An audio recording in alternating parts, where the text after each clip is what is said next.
Hello, lovely ones. Today's book is called The Top of the Pizzas.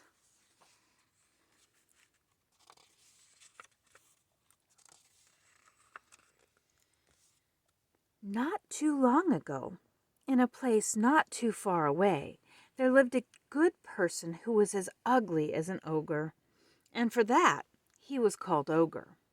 Ogre loved to make delicious pizza pies, and for that he was called Ogre Pizzaola. Ogre worked at Leonardo's pizzeria. Leonardo was the waiter, and Ogre was the chef.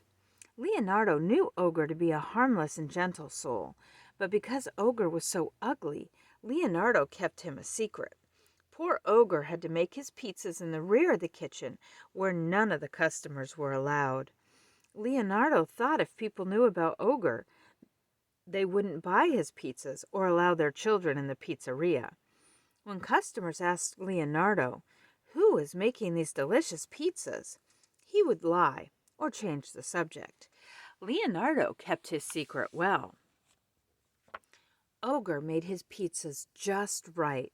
Lots of molten mozzarella, anchovies, mushrooms, peppers, sausage, and gobs of rich tomato sauce. Leonardo's pizzeria was the most popular place in town. Pizza lovers would travel for miles just for a slice. After school, crowds of happy children filled the pizzeria. Ogre especially loved the children, but he was sad he could not talk to them and tell them funny stories. Leonardo wouldn't allow it. One fateful day, Mrs. Worthington Flaunt, the well-known hostess, insisted on meeting the chef who had made the most delightful pizza she had ever tasted. "I must invite this pizza gourmet to my daughter's birthday sleepover," she announced. Before Leonardo could stop her, Mrs. Flaunt was in the kitchen. Uh-oh. Mrs. Flaunt came out screaming, "There's an ogre in the kitchen!" Leonardo's secret was no more. Parents panicked. They clutched their children and whisked them away, as though they were escaping with their lives. After that, no one came to the pizzeria again. Leonardo told Ogre he had to leave. And so, Ogre left town in search of a new job. He was very depressed. He had lost the only job he ever loved. Ogre went from pizzeria to pizzeria, but no one would hire him. He tried to explain his name. "I'm not really an ogre," he pleaded. "I never ate any child or pet."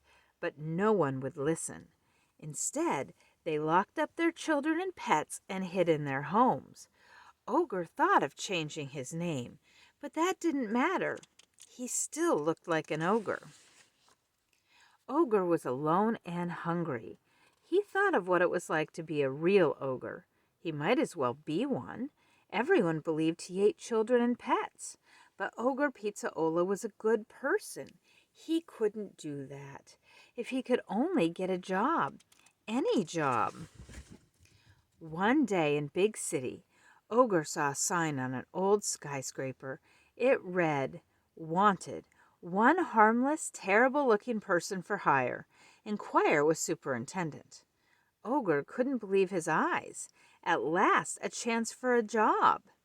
The super told Ogre he needed him to take the place of a broken gargoyle. "What's a gargoyle?" Ogre asked. "A statue of a terrible-looking demon," answered the super. "A long time ago, people used to put them on the roofs of buildings to scare away real demons. Nobody believes that anymore. These days, they just don't make gargoyles. Instead, I think you'll do nicely." The kindly super told Ogre he wanted tourists to see his roof. "I want every detail in perfect order," he explained. "This building is the only one with gargoyles left in the city. Come with me. I'll show you what I mean." Ogre followed the super up 3,000 steps to the top of the building. The roof looked like a museum, and the view was the best in the city. The super thought many sightseers would pay to see such a place. Ogre took the job and promised he would do his best.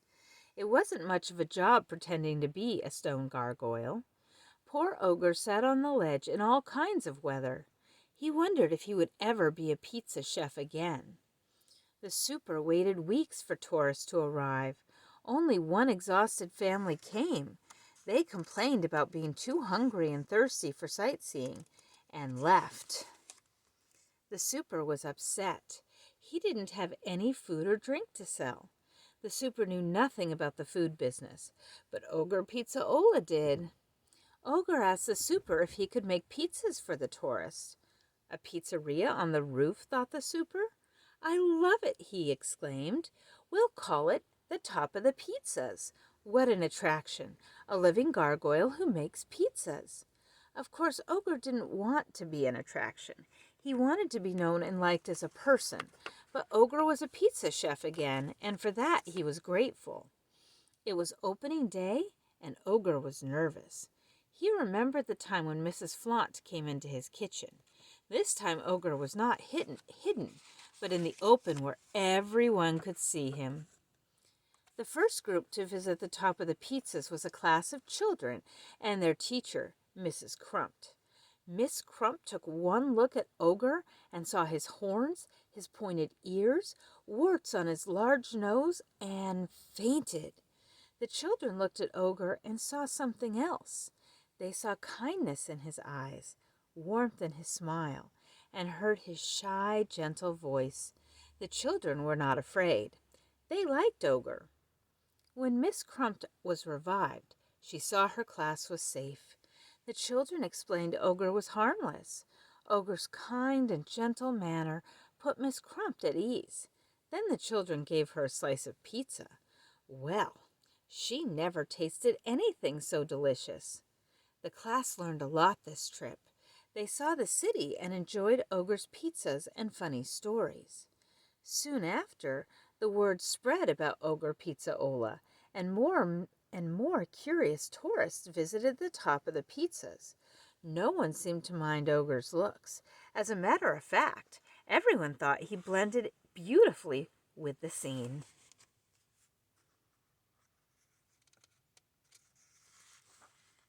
The Top of the Pizzas was a huge success. The critics raved about it. Delicio, unusual atmosphere, a must for gargoyle and pizza fanciers alike. Wild. Giovanni Pizzarama rated Ogre's Pies the highest possible score, 10 stars and 8 slices. Ogre was beside himself with joy. At last he was liked for what he was and what he could do. The kindly super became so rich from the price of admission, he gave the skyscraper to Ogre. Ogre Pizzaola was famous the world over. He sponsored a Little League team and became a legend in his own time. Thank you for sharing, friends. Please be safe.